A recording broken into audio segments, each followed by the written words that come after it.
અને ખેડાના વાઠવાડી ગામે કેનાલમાં ભ્રષ્ટાચારની સામે આવ્યા બાદ કાર્યવાહી કરવામાં આવી છે। કેનાલમાં હલકી ગુણવત્તાવાળું કામ કરવાની કામગીરી ચાલુ છે, ત્યારે 4 કિલોમીટરની કેનાલમાં 1 થી 1.5 કિલોમીટર કેનાલનો ભાગ તોડી પાડવામાં આવ્યો। કેનાલને તોડવાની આ કામગીરી પૂર્ણતાના આરે છે। વિસનગરની સિદ્ધનાથ એજન્સી કે જેમને કોન્ટ્રાક્ટ આપવામાં આવ્યો હતો, કેનાલમાં ભ્રષ્ટાચાર ઉજાગર થતા કોન્ટ્રાક્ટર હવે સ્વખર્ચે કામ કરશે। ગાંધીનગરથી અધિકારીઓ ગઈકાલે આવ્યા હતા, કેનાલની તપાસ કરી હતી, તો 4 કિલોમીટર લાંબી કેનાલમાં 50થી વધારે જગ્યાએ તપાસ હાથ ધરાઈ હતી। ધારાસભ્ય અર્જુનસિંહ ચૌહાણે કેનાલમાં ભ્રષ્ટાચારની પોલ ખોલી હતી। વીટીવી ન્યૂઝે પણ આ વાતને લઈને અહેવાલ પ્રસારિત કર્યો હતો। ત્યારબાદ ગાંધીનગરથી અધિકારીઓ દોડતા થયા, ઘટના સ્થળની મુલાકાત લીધી।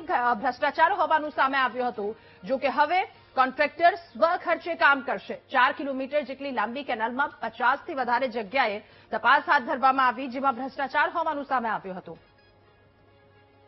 વધુ માહિતી મેળવીશું, સંવાદદાતા નિખિલ આપણી સાથે ફોન લાઈન પર જોડાયા છે। નિખિલ, ભ્રષ્ટાચારની સામે અધિકારીઓ આવ્યા, કાર્યવાહી હાથ ધરવામાં આવી છે, શું વધુ વિગતો?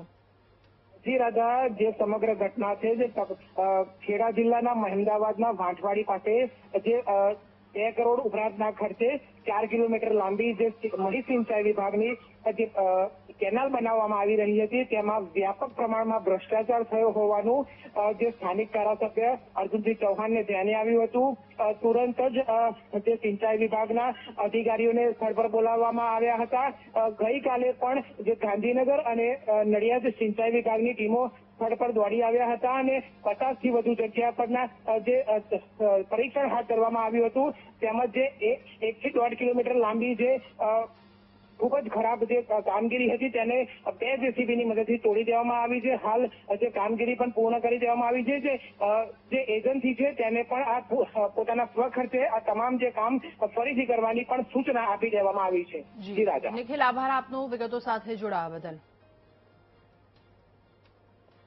તો 4 કિલોમીટરની આ કેનાલ ભ્રષ્ટાચારની અનેક વાતો સામે આવી, ત્યારબાદ ગાંધીનગરથી અધિકારીઓ દોડતા થયા અને તપાસ હાથ ધરી। અલગ અલગ 50 જેટલી જગ્યા પર તપાસ હાથ ધરી। ભ્રષ્ટાચાર હોવાનું સામે આવ્યું છે। હવે ઉજાગર થતા કોન્ટ્રાક્ટર સ્વખર્ચે કામ કરશે। આ બંને અલગ અલગ દ્રશ્યો ટીવી સ્ક્રીન પર આપ જોઈ રહ્યા છો। 4 કિલોમીટર લાંબી કેનાલનું કામ કરવામાં આવ્યું, પરંતુ એ ભ્રષ્ટાચારનું કામ હતું। મંત્રીજી પોતે ત્યાં પહોંચ્યા અને જાતે તપાસ કરી આખો મામલો ઉજાગર થયો। તેમણે આ વાતને લઈને રજૂઆત કરી, ત્યારબાદ અધિકારીઓ દોડતા થયા। રજૂઆત બાદ આખરે એ ભ્રષ્ટાચાર હોવાનું સામે આવ્યું। 4 કિલોમીટર લાંબી કેનાલમાં અલગ અલગ 50 જગ્યા પર તપાસ કરવામાં આવી। તમામ જગ્યા પર નબળી ગુણવત્તાવાળી મટીરીયલ યુઝ કરવામાં આવ્યું હતું, એ પ્રકારની કામગીરી ત્યારબાદ હવે તોડવામાં આવ્યું છે અને હવે કોન્ટ્રાક્ટર જે સ્વખર્ચે આ કેનાલનું કામ કરશે।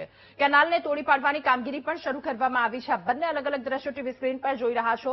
મંત્રીજી કે જેમણે તપાસ કરી, વીટીવી ન્યૂઝે અહેવાલ પ્રસારિત કર્યો હતો અને ત્યારબાદ અધિકારીઓ દોડતા થયા। ભ્રષ્ટાચારની કેનાલ તૂટી રહી છે, ત્યારે લોકોના ટેક્સના પૈસાથી જે વસ્તુ બની રહી છે, ત્યાં જ આ પ્રકારનો ભ્રષ્ટાચાર આચરવામાં આવી રહ્યો છે। કોન્ટ્રાક્ટર હવે સ્વખર્ચે તૈયાર કરશે।